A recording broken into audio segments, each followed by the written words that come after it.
Assalamualaikum warahmatullahi wabarakatuh. Di sini kami akan mempresentasikan hasil kerja dari kelompok kami terkait dengan tugas mata kuliah Komunikasi Bisnis dari Bapak Insinyur Jawahir MMMT dengan judul Media Komunikasi. Next.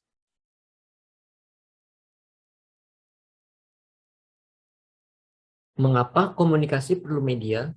Komunikasi memerlukan media agar pesan itu cepat sampai dan dapat diterima serta dipahami. Terdapat media komunikasi sosial yang sekarang mampu menjangkau audiens secara tepat, cepat, dan akurat. Misalnya telepon, fax, medsos, TV, dan lain-lain. Memilih media komunikasi. Yang pertama, ada media visual. Media visual itu memiliki ada kelebihan dan kekurangannya. Kelebihannya seperti dari media berbasis visual dapat dimanfaatkan guru dalam proses pembelajaran. Lalu kekurangannya seperti dari media yang digunakan tersebut dapat mendorong guru untuk lebih kreatif dan menyusun strategi agar kelemahan dari media yang digunakan tidak menjadi masalah selama proses belajar berlangsung. Selanjutnya ada media audio, merupakan sarana penyampaian informasi yang lebih komunikatif dan menarik. Penggunaan media audio saat ini banyak peminatnya karena mampu menyampaikan informasi secara lebih detail dan jelas. Kelebihan dan kekurangannya, yang pertama ada kelebihan dapat digunakan bersama-sama dengan alat perekam radio sehingga dapat diulang atau diputar kembali. Sedangkan kekurangannya karena abstrak, tingkatan pengertian hanya bisa dikontrol melalui tingkatan penguasa, pembendaharaan kata-kata bahasa serta susunan kalimat. Selanjutnya ada media audiovisual, merupakan media perantara atau penggunaan materi dan penyerapan melalui pandangan dan pendengaran sehingga membangun kondisi yang dapat membuat siswa mampu memperoleh pengetahuan, keterampilan, atau sikap. Kelebihannya yaitu mengajar akan lebih bervariasi, tidak semata-mata komunikasi verbal melalui penuturan kata-kata oleh guru, sehingga siswa tidak bosan dan guru tidak kehabisan tenaga apabila guru mengajar untuk setiap jam pelajaran. Selanjutnya ada kekurangan. Kurang mampu menampilkan detail dari objek yang disajikan secara sempurna. Next.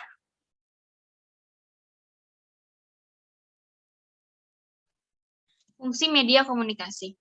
Fungsi media komunikasi ada 3. Yang pertama itu adalah edukasi dan pemberian informasi.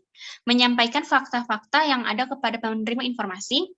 Media juga berfungsi untuk menyampaikan norma, aturan, dan nilai kepada pengguna media. Yang kedua, sebagai wadah untuk menyampaikan opini atau pendapat. Yang ketiga, untuk memantau apa saja yang terjadi, Misalnya saja masyarakat dapat mengetahui informasi mengenai perubahan iklim, bencana alam, atau informasi yang mengenai prosedur kesehatan dan lain sebagainya. Contoh surat bisnis yaitu ada 2, surat lamaran kerja dan surat niaga. Surat lamaran pekerjaan yaitu jenis surat pribadi bersifat resmi yang diajukan seseorang ke perusahaan atau instansi agar diterima bekerja sebagai karyawan pada posisi jabatan tertentu. Surat niaga adalah surat yang dibuat atau dikeluarkan pemilik bisnis atau badan usaha perusahaan untuk keperluan bisnis atau niaga terkait penawaran dan jual beli barang maupun jasa. Next.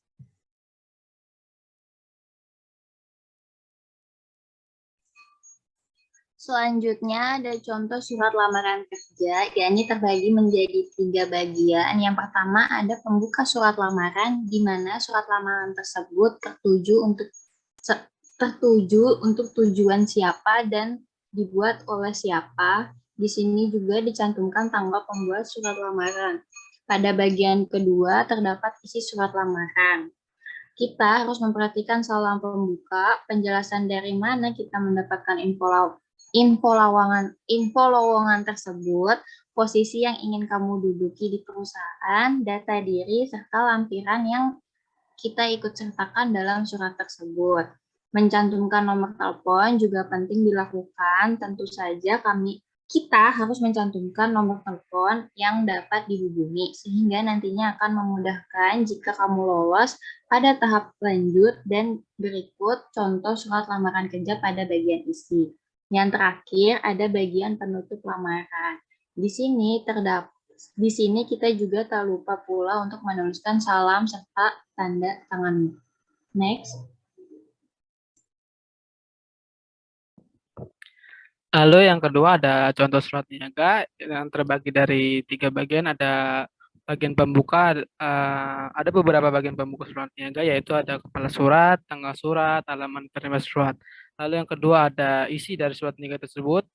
Ada beberapa bagian dari isi surat niaga tersebut, antara lain salam pembuka, konten surat, dan medan surat. Lalu yang terakhir ada bagian penutup surat niaga, yaitu terdiri dari salam penutup, tanda tangan, dan lampiran.